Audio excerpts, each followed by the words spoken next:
Yeah, I think that there are some people who feel that way for sure. I definitely feel that way. I wish there was something more I can do, and it almost feels like... We're still in the process, right? But so far, we've gotten some things back, but there's nothing that... The disappearance of 84-year-old Nancy Guthrie has now reached a grim and agonizing milestone.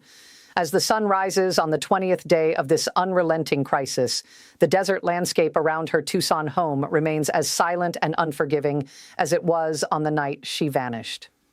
20 days is an eternity in the realm of missing persons.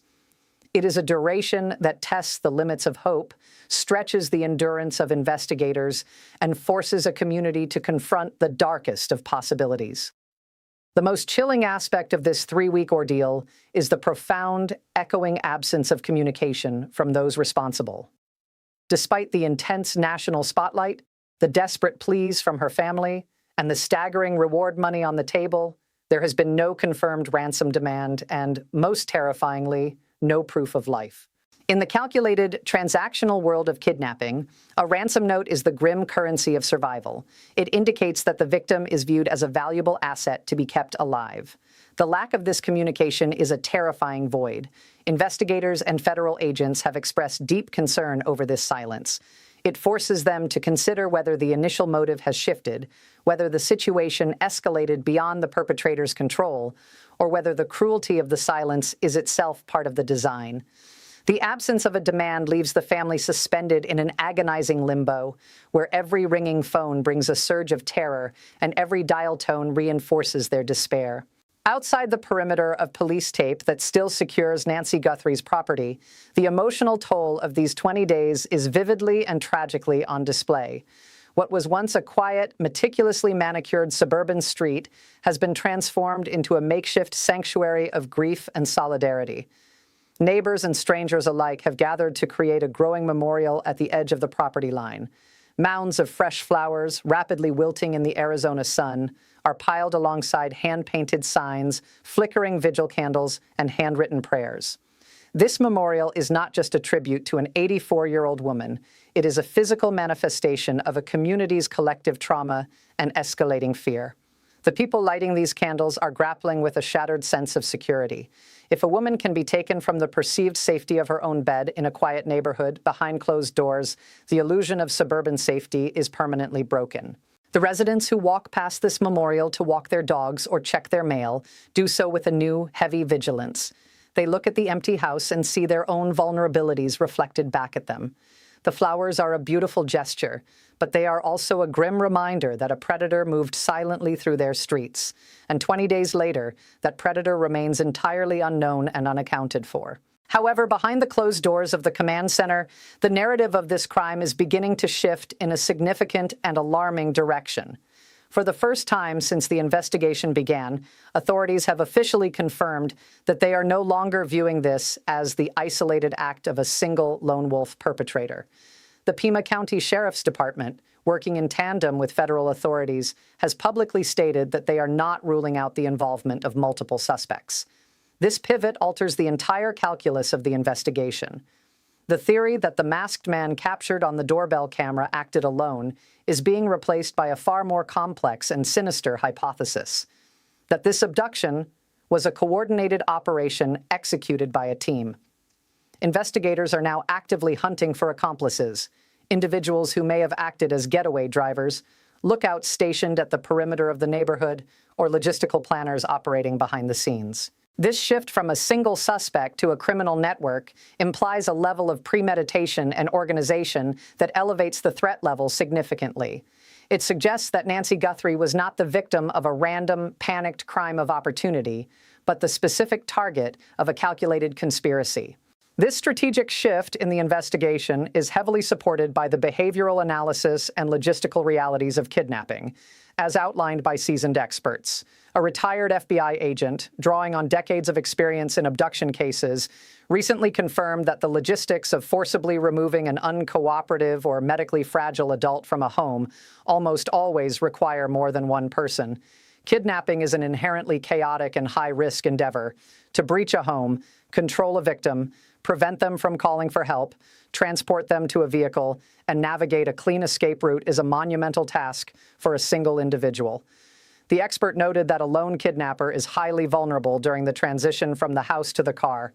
An accomplice waiting in a running vehicle, monitoring police scanners, or securing the perimeter reduces that vulnerability exponentially. Furthermore, controlling an 84-year-old woman who may have mobility issues or experience sudden medical distress while simultaneously driving a getaway vehicle presents a logistical nightmare for a solo offender. The presence of a team explains the terrifying efficiency and silence of the abduction. It explains how someone could vanish into the night without a trace. The authorities are now operating under the assumption that the man on the camera was merely the tip of the spear, the visible actor in a much larger and darker play. Despite this evolving theory, the most frustrating paradox of the case remains the masked suspect caught on the digital security footage. It is a piece of evidence that has been broadcast on every major news network, dissected by online sleuths, and analyzed by the sharpest forensic minds in the country. Yet it has yielded no definitive identification. The suspect's disguise was maddeningly effective. The ski mask, the heavy clothing, the gloves, and the specific brand of backpack were clearly chosen to obscure any identifying physical characteristics, tattoos, or unique markers. Experts in digital forensics and law enforcement have expressed genuine surprise at the suspect's ability to maintain total anonymity despite this unprecedented level of public exposure. In the modern era, where gait analysis, clothing brand tracking, and digital enhancement can usually pull an identity from a shadow, this individual remains a ghost. The inability to put a name to the face hidden behind that mask is a source of immense frustration for the detectives working the case. It is a constant reminder that they are hunting someone who understood surveillance, anticipated the cameras, and prepared meticulously to defeat them. Plus one. Because the visual evidence has so far failed to produce a name, the investigative focus has laser-targeted the microscopic world of forensic biology. The absolute epicenter of this case is currently a sterile laboratory where scientists are analyzing unknown DNA recovered from inside Nancy Guthrie's home. This is the most critical piece of physical evidence authorities possess. Investigators have confirmed that this genetic material does not belong to Nancy, nor does it belong to any of her family members, friends, or anyone with a legitimate reason to be inside that house. It is the biological footprint of the intruder. However, entering this profile into the FBI's National CODIS database, a system containing millions of DNA profiles from convicted offenders and arrestees, has reportedly yielded no matches. This means the suspect is likely a ghost in the system, someone without a prior felony record that required a DNA swab. To bypass this roadblock, investigators are deploying the most advanced tool in modern forensics, investigative genetic genealogy. This is the same painstaking, revolutionary technique that identified the Golden State Killer. By uploading the unknown DNA to public genealogy databases, specialized investigators are attempting to find distant relatives of the suspect.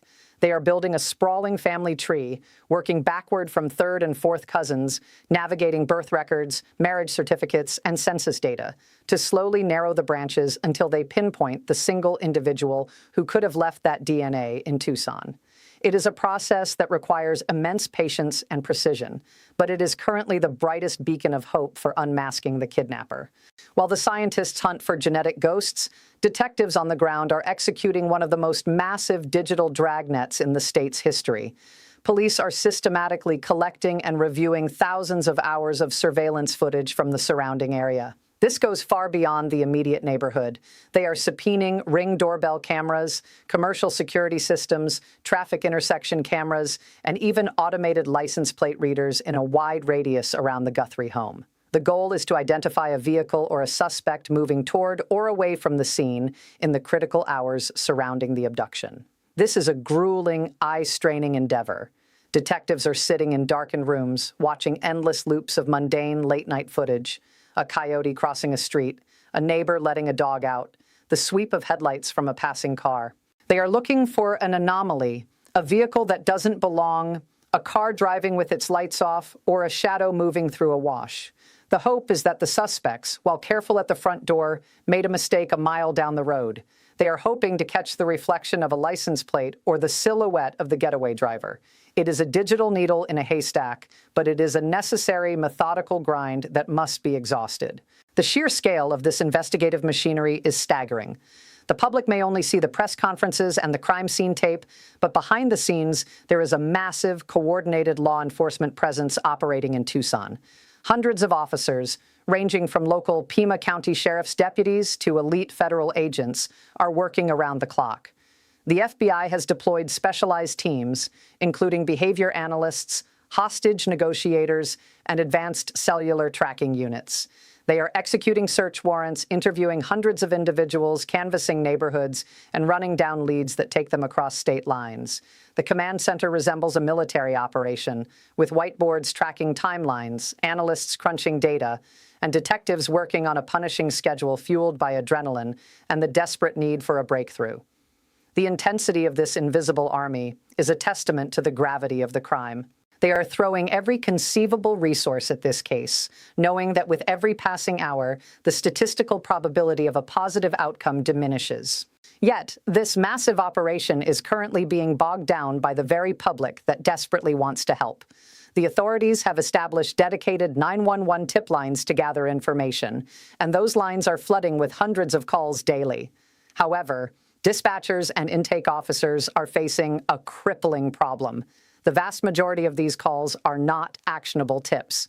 Driven by the intense media coverage and the rampant speculation on social media, well-meaning citizens and internet sleuths are calling in to offer their personal opinions, to suggest wild conspiracy theories, or to ask if the police have considered specific, often completely irrelevant, angles. This deluge of opinions is effectively acting as a denial-of-service attack on the investigation. Every call must be answered, logged, and vetted by a human being to ensure a vital piece of evidence isn't missed. When an investigator spends 20 minutes listening to a caller detail a theory they read on a forum, that is 20 minutes they are not spending analyzing real surveillance footage or tracking down a legitimate lead. The police have issued urgent pleas for the public to only call if they have specific, first-hand information, but the noise of the true crime internet continues to deafen the signal of the actual investigation. Plus one. Looming over all of this meticulous forensic work and digital tracking is the terrifying geographical reality of Tucson, Arizona. The city sits roughly an hour's drive from the international border. Investigators have officially stated that they are not ruling out the possibility that Nancy Guthrie could have been transported into Mexico.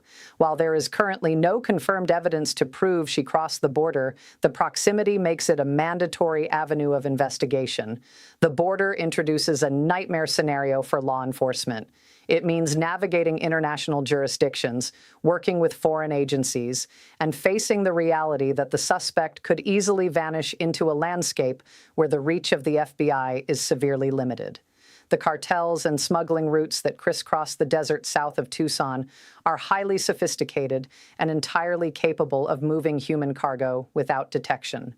If the suspects managed to get Nancy Guthrie across that line in the chaotic hours before she was reported missing, the complexity of recovering her multiplies exponentially. The border is a physical and jurisdictional wall that the investigation is desperately trying to peek over, haunted by the fear that the answers they seek are no longer on American soil. As Day 20 slowly bleeds into Day 21, the case of Nancy Guthrie stands at a precipice of science, endurance, and agonizing uncertainty. The shift toward a multiple suspect theory has deepened the complexity of the narrative, painting a picture of a coordinated strike against a vulnerable woman. The masked man on the video remains a terrifying, faceless symbol of the crime, while the unknown DNA in the laboratory represents the best and perhaps only chance at unmasking him. The hundreds of officers working the case are fighting against the relentless ticking of the clock, the overwhelming noise of public speculation, and the chilling silence of the kidnappers. The community watches the wilting flowers at the memorial, trapped in a state of suspended grief, waiting for a piece of genetic code or a frame of digital video to finally break the silence of the desert and bring an 84-year-old woman home. The wait is excruciating, the silence is deafening, and the search continues, relentless and absolute.